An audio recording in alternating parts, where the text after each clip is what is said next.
welcome back friends. So, in this last lecture module of this ITS lecture series, we will give you another example of how ICT devices can be used in a transportation service. In this case, we are going to talk about public bicycle sharing and how ITS is helping the rise of public bicycle sharing, and in that way it is helping in the sustainable development of transportation in urban areas. So, when we talk about public bicycle sharing system, what we primarily mean to say is that these are the bicycle sharing systems that you can use by paying a fee, and you do not have to worry about owning a bicycle, or you do not have to worry about the maintenance of the bicycle. You just have to pick it up from a certain spot, drop it off at another spot which is closer to your destination. In this way, you are not only using a green mode of transportation, but you are also taking up less space to travel in the urban area, and both of those help in reducing congestion as well as improving the environment, right. So, that is what is a public bicycle sharing system. There is a guidance document that has been developed by the Ministry of Housing and Urban Affairs, Government of India, which tells you how to plan and implement for a public bicycle sharing system. So, that is the major source which we have used, and since it is developed by Government of India, so there is a lot of applicability to the Indian scenario in this document. So, like we said, public bicycle sharing system is a high quality bicycle based public transportation system in which bicycles stored in closely spaced network of stations are made available for short term shared use, right.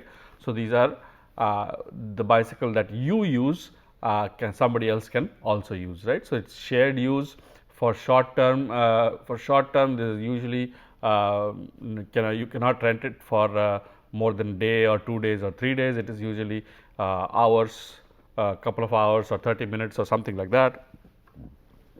The operators make sure that there is a good redistribution of the vehicles between the different stations that are there, so that a scenario should not arise that all of the stations out of all of the stations only 2 or 3 stations have a lot of bicycles, whereas the other stations have only are either empty or have no bicycles. Then that system is not efficient. So, the operator has to ensure that there is good redistribution of bicycles in all of the stations, and there are ITS devices again that guards against theft or parking concerns. You do not have to worry about this bicycle being stolen, because it is the operator concern, and the operators have installed or try to install ICT devices that guard against theft or anything like that. So, it usually in China we are already seeing that more than 600 cities are using these public bicycle sharing systems. They had started way back in the 1960s, when I believe Netherlands, yes, Amsterdam in Netherlands started what is called the white bicycle movement. The white bicycle movement, they had a bicycle painted in white. At that point in time, it was free of charge. Same location for pickup and drop off. So, you could not from wherever you took the bicycle or borrowed the bicycle, you had to drop it back off at the same location, an unlocked bike. However, these bicycles did not have any locks, so it was prone to theft. Those were kind of the first generation of bicycle sharing. After that, we moved to more custom built and heavy duty bicycles with distinct designs. Maybe there was a carrier for your daily needs, daily grocery needs, for example. Now, they started to be operated using coins, or certain amount of fee was being charged for their operations. There were parking racks that were available, so that they could be tied to the parking rack or some sort of mechanism to avoid any kind of theft. and vulnerable as users were not registered. So even in the second generation, nobody knew who was using these systems, because the user who was trying to use it, they were not registered in any database or anything. So anybody could use it. So again, that was one thing that was not available in the second generation PBS systems. Then came along the third generation bicycles, which you might have seen a whole in many of the cities. They are docked bicycles. They are distinct with design and advertisement space. So a lot of advertisement was done to popularize these bicycle systems. They had different docking stations. Smart technology was used now to check in and check out. So maybe there was an app for each of these for each of these PBS public bicycle sharing systems in your city, and these apps allowed you to pay a fee, and through the app you could just unlock the system. So there was no need to have any manual locks on them as well. And thefts were theft deterrent through user registration. So you actually, to use the system, you had to first register on the website, give your bank details, give your information, and only then you could use the system. So theft was then minimized, because now that your information was already in the database, and if anything had happened to this bicycle, then you would be automatically charged for it. And the fourth generation, which is the latest generation that are being used, are again going back to dockless stations and automatic locking, right. So it started, the first generation did not have any parking, and they were kind of dockless, but to increase security and safety, we put in docking stations in the third generation. But now we have gone back to dockless, but with more technology. Right now we have technology that allows us to lock a bicycle remotely once for example the time that you have already paid for is up. We can have technology automatically lock your bicycle, and then so you do not actually need a docking station to dock it. You can just park it outside your home once you are done at the evening, and based on the GPS transponder on the bicycle, the system would know that this is one bicycle at this location which is available.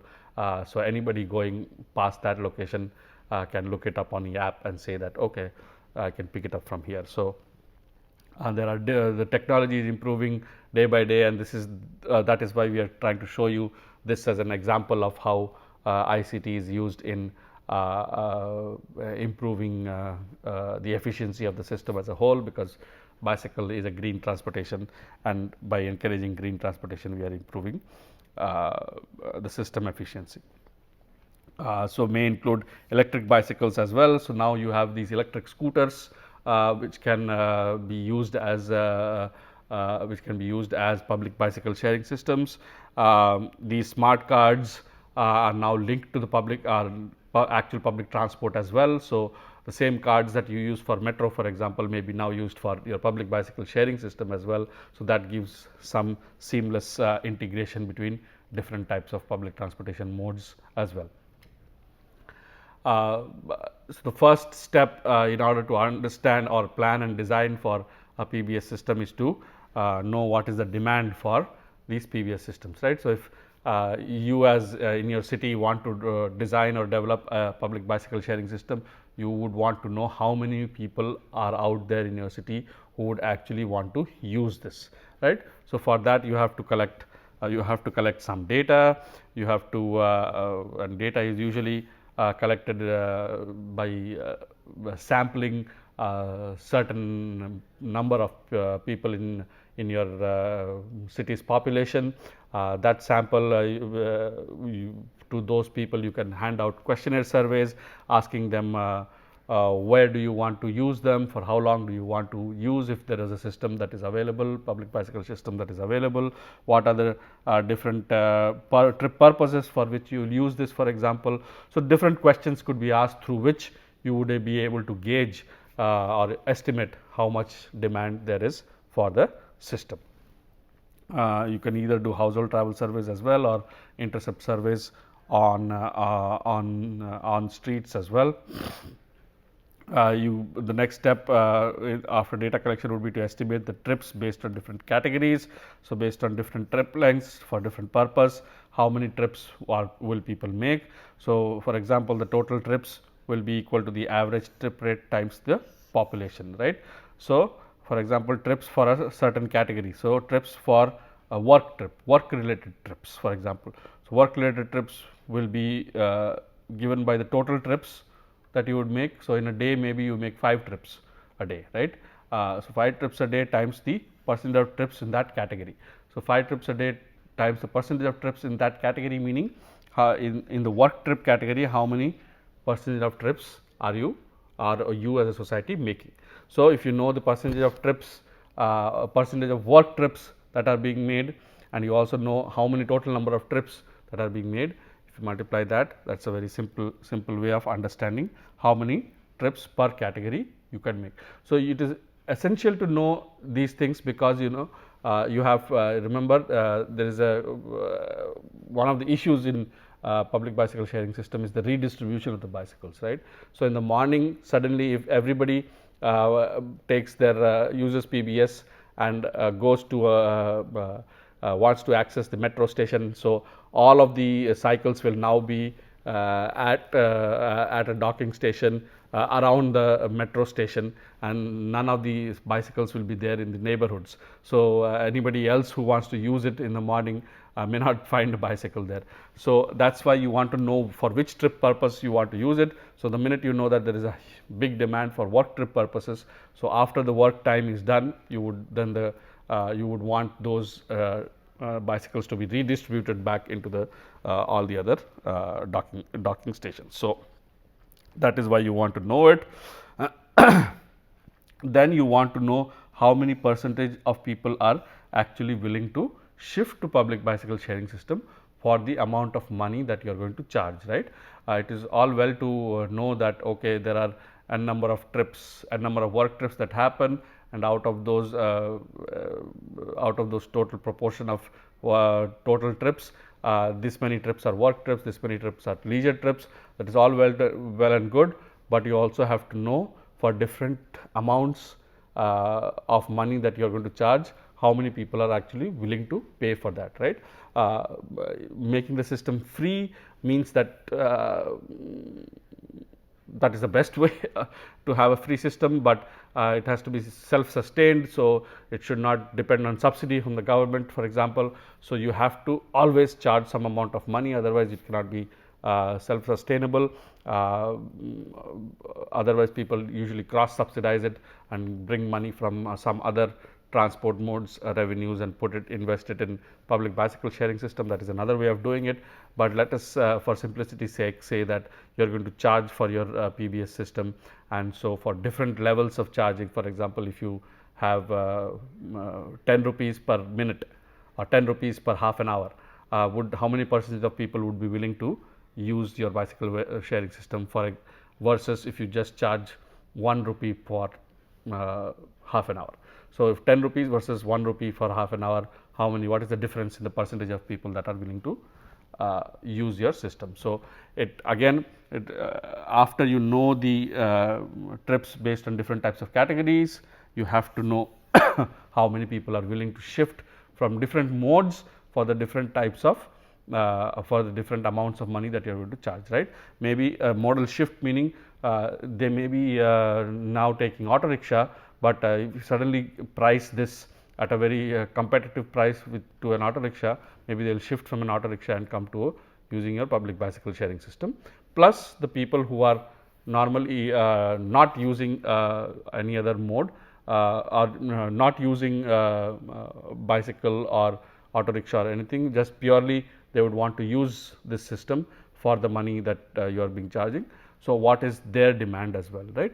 So, it does not always have to be shift from some other mode, it can be latent demand that is there in the system, and now you have provided a new mode. So, people may want to come and use that mode as well. So, you will want to know how many such people are there. Based on all that, you will get a demand for the entire system, right. The total PBS demand will be then total trips in each category times the percentage of modal shift or willingness to use. Now, once you know that, you can at a planning level, right. Now, we are trying to plan and design these things. These are not operational level details that you are getting into. You have still not, there is nothing in place for your city. So, you want to plan something. So, planning, these are all planning level analysis that we are looking at. So, say for example, a new PBS operator wants to introduce a PBS scheme in a neighborhood of population 50,000, right. So, there is a neighborhood 50,000 population. From the first step of the PBS demand analysis, it was seen that the average trip rate of the neighborhood was 5 trips per person. So, in this neighborhood, every person on an average makes 5 trips per day, right. That is what the average trip rate that was noticed, and the following table was generated. For the purpose of the operator, it was pertinent to study the various trip categories of trip distance and trip cost of the neighborhood. Now, generate the PBS demand of the neighborhood as per these categories. So, the operator said that the trip categories that I want, or the categories that I want to classify the data is based on trip distance and trip cost. So, he designed 3 different categories for trip distance and 3 different categories for trip cost, and this was the table based on the questionnaire survey that he had designed. He found out. So, what he found out was out of the 50,000 trips or out of the 50,000 residents that are out there, 64% of the trips that they make are within 0 to 2 kilometers, 22% of the trips that they make are between 2 to 5 kilometers, 14% of the trips that they make are between 5 to 15 kilometers. So, similarly, he saw that how much do they pay.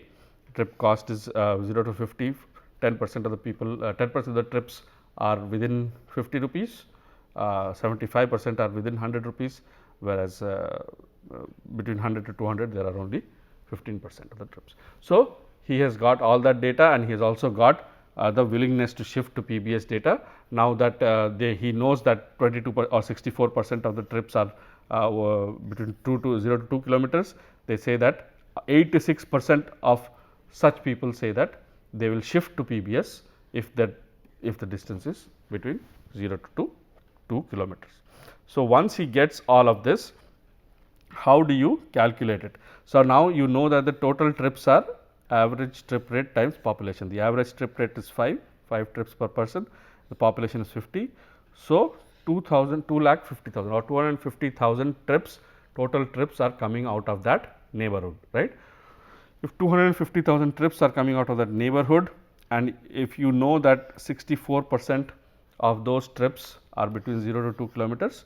So, if you just do 64% times 250, you will get this value. Similarly, you will get all of those other values.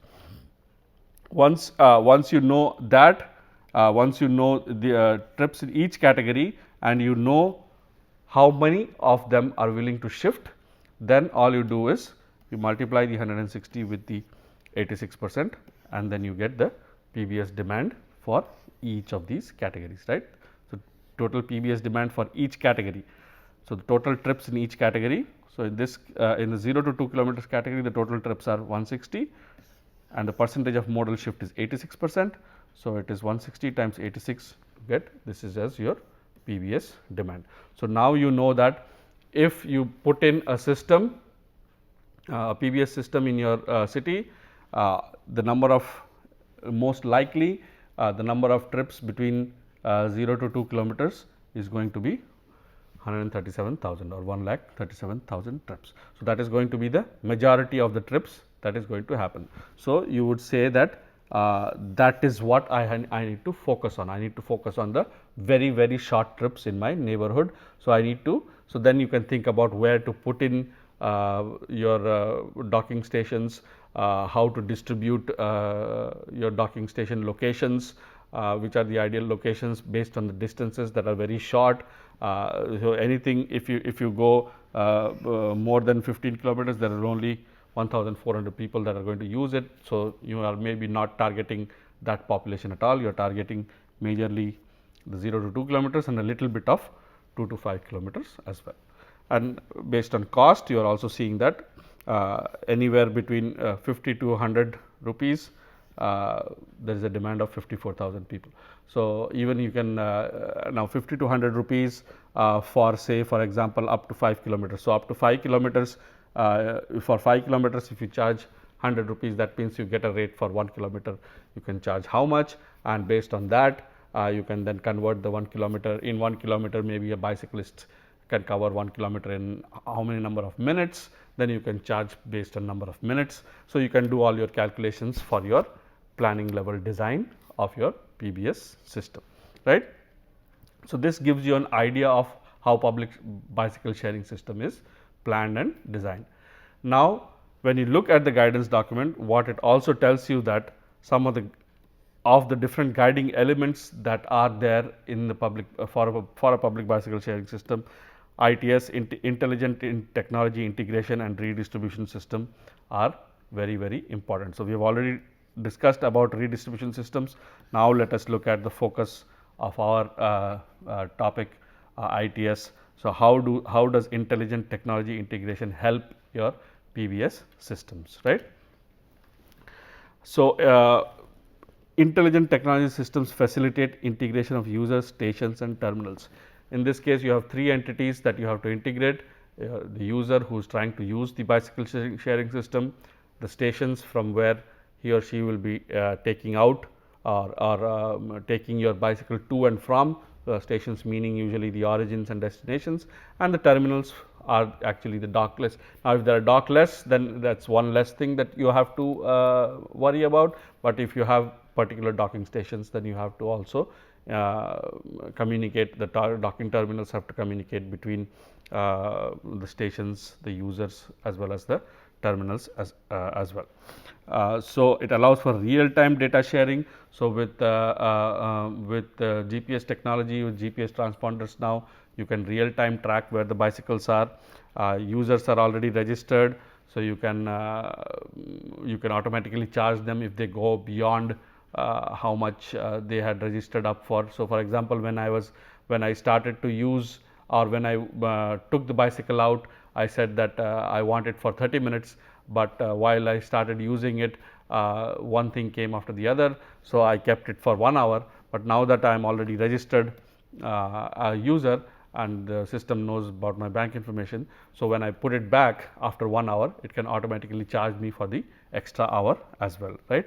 And you can do automatic check in and check out at the stations, because you can remotely say that, okay, I am going to come and pick up a bicycle at station A at 9:30 a.m. So, you just show up at the station and the bicycle may be already reserved for you, and then you can just take it out from there and go on your way. Now, of course, you have access to information. So, the technologies that are used here are smart cards or smart keys, right. You do not have to have a physical key to unlock it, you just need to have an RFID code or an RFID tag, most likely, to just open it, or even you can remotely open it through unlock it through an app or something like that. RFID device, a terminal that actually if you have a docking station that docks the station, that docks the bicycle. So, that also has to be automatically locked and unlocked. Based on it, there is a card reader at the bicycle dock, the GPS device on the bicycle. Obviously, there is a control center that is monitoring all of this at TMC, for example, and also a mobile app. So, these are some of the examples of how various smart cards or keys looks like. These are all images taken from different parts of the world, I believe, or some are Indian, some are outside India as well. So, you have such cards that you can either punch in a code, or you can just tap it and you can unlock the bicycle and take it for use. These are integrated with your credit or debit cards, and sometimes are also integrated with for example, your public transport system in the city. A metro card or something can also be used here. So, this is how usually you unlock and start using the bicycles. Nowadays, you are also getting RFID locks. So, these are smart locks on the bicycle, right. These are locks on the bicycle, and you just tap your RFID tag, and it unlocks, and then you can take it. So, these are this is how you do not have to have a bicycle a docking station. You can just have dockless stations, but have smart locks on the bicycles. The other place where you have to integrate is the terminal itself. So, allows to check in and check out, allows check in and check out of bicycles, right. So, one has to know, if I am a user, I have to know that this terminal has 2 or 3 bicycles available for me. Only then I would walk towards it or go towards it, other than I would go towards the other direction where other terminals have bicycles available. So, these terminals also have to be smart.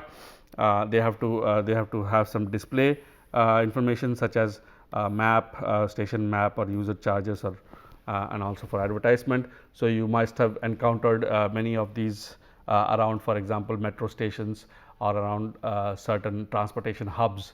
Also, large malls nowadays are having these terminals. And now the latest generation bikes also have GPS tags associated with them, that allows for real time monitoring. This really helps in reducing theft as well. So, when at night, maybe it's a dockless system. So, you have taken the bike from the metro station to your house, but you have just parked it outside your house. Now, through the GPS transponder, everybody knows where it is. So, if when it comes to redistribution, then tomorrow, then the operator or carrier can come in and collect the bike from front of your house. Of course, there will be a TMC, traffic management center, or in this case a public bicycle sharing system management center, which does all the data crunching and data analysis behind the scenes.